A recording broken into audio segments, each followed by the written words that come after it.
Jangan lupa tonton, subscribe, like, and share.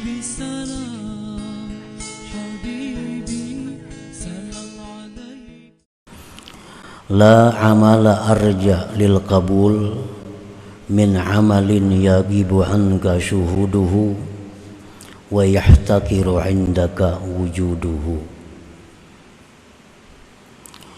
yang artinya tidak ada amal ibadah yang lebih diharapkan untuk diterima Allah daripada amal ibadah yang gaib dari engkau menyaksikannya, dan hina di sisi engkau adanya itu amal ibadah. Itulah kurang lebihnya terjemah daripada hikmah yang ke-51 ini. La amala minal a'mal al-mutaqarrabi biha ilallahi subhanahu wa ta'ala min ityanin wa tarkin arjalil qabul indallahi ta'ala min amalin tashhadu bihi anna alladhi waffaqaka lahu huwa Allah ta'ala walaulahu ma sadara minka dhalikal amal wa an la ta'tamida alaihi fi tahsili amrin minal umur li ru'yatika taksira fihi wa adama salamatihi minal afat al mani'ati min qabulih. Tidak ada amal ibadah daripada amal-amal ibadah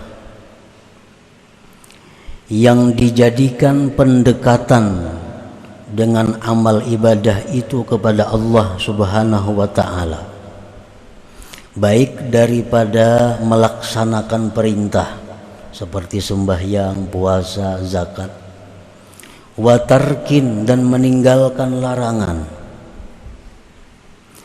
yang lebih diharapkan untuk diterima di sisi Allah Ta'ala daripada amal ibadah yang kamu saksikan pada amal itu bahwa yang memberi taufik kepada engkau bagi amal itu adalah Allah Subhanahu wa Ta'ala.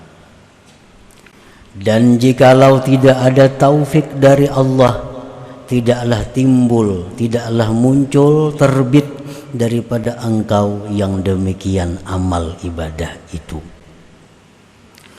Dan bahwa tidaklah engkau berpegang atas amal itu pada menghasilkan perkara daripada perkara-perkara, karena melihatnya engkau akan kekurangan pada itu amal, dan melihatnya engkau tiada selamat itu amal daripada penyakit-penyakit yang mencegah bagi diterimanya amal itu. Para muhibbin rahimakumullah, pengarang ini di dalam hikmah yang ke-51 ini membicarakan masalah sebab amal diterima Allah.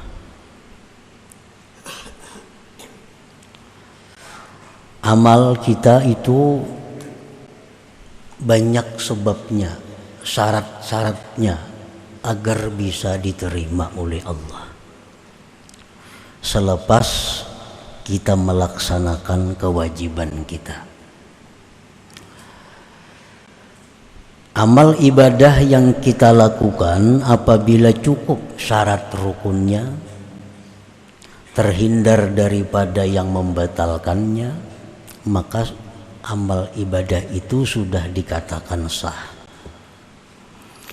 Sembahyang contohnya, puasa, zakat, bila syarat-syaratnya sudah kita laksanakan, rukun-rukunnya kita penuhi, pembatal-pembatalnya dijauhi, maka ibadah sembahyang, puasa itu sah.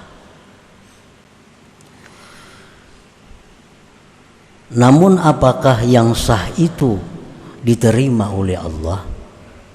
Karena setiap yang sah itu belum tentu diterima Allah. Untuk bisa diterima Allah, amal ibadah ini memerlukan lagi syarat-syarat yang lainnya. Di antara sekian syarat-syarat yang bisa membawa amal ibadah kita ini diterima Allah, maka syarat yang paling diharapkan untuk bisa diterima Allah dua hal. Yang pertama, amal ibadah yang kita saksikan pada amal ibadah itu taufik Allah, pertolongan Allah, rahmat Allah.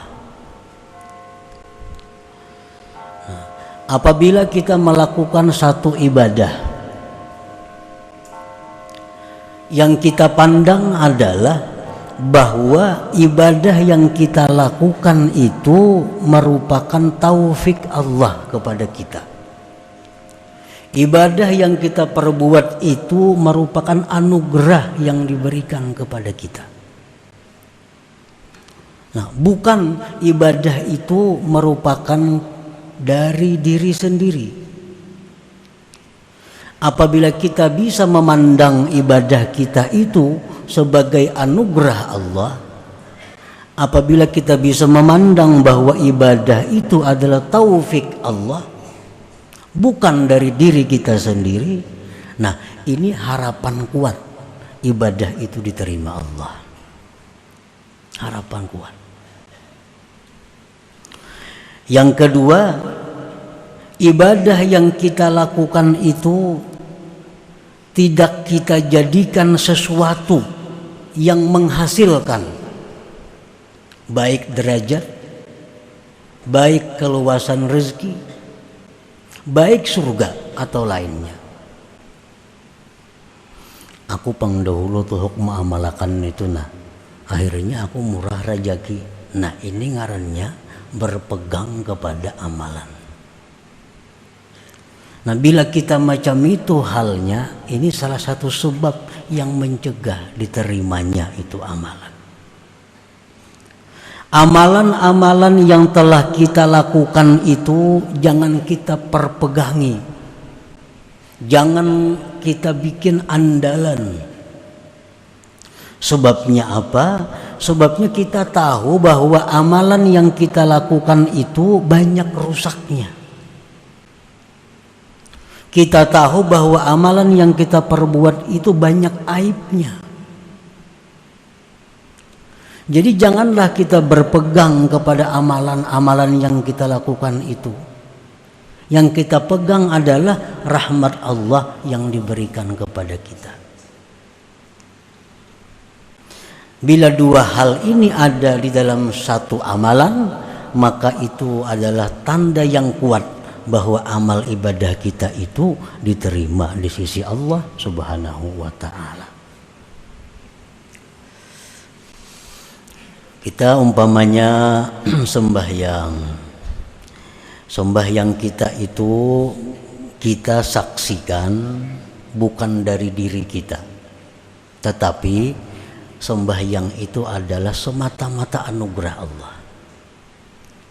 Demikian ibadah lainnya. Yang kedua, sembahyang itu kada bisa aku jadikan sebagai alat, aku jadikan sebagai sebab untuk mencapai sesuatu. Karena sembahyangku itu banyak rusaknya. Jadi yang aku harapkan bukan dari sembahyang itu, yang kuharapkan adalah rahmat Allah yang melimpah kepadaku. Nah bila dua hal itu ada pada satu sembahyang, maka sembahyang itu harapan besar diterima oleh Allah Subhanahu wa ta'ala. Allah Subhanahu wa ta'ala berfirman, walaula fadlullah alaikum wa rahmatuhu ma zaka minkum min ahadin abada. Andai kata tidak ada anugerah Allah atas kamu, tidak ada rahmat Allah atas kamu, tidaklah bersih dari kamu seseorang jua pun. Nah, seandainya tidak ada anugerah, tidak ada rahmat Allah kepada kita, kita kada kawa sembahyang,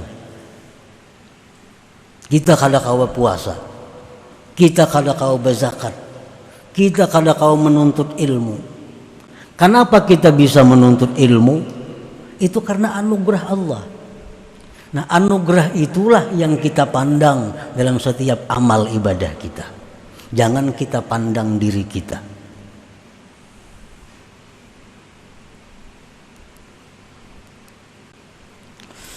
Ibadah yang kita perbuat itu jangan dibesar-besarkan.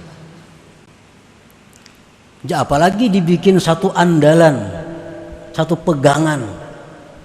Karena ibadah itu kita yakin, kita tahu banyak rusaknya. Dan ibadah itu kullama suggirat kaburat. Ibadah itu bila mana kita kecilkan, ibadah itu bila mana kita hinakan, dia menjadi besar di sisi Allah. Wa idza kubbirat sagurat. Ibadah itu bila kita besarkan, ibadah itu bila kita andalkan, dia jadi kecil di sisi Allah, bahkan bisa tidak ada sama sekali di sisi Allah. Jangan lupa tonton, subscribe, like, and share.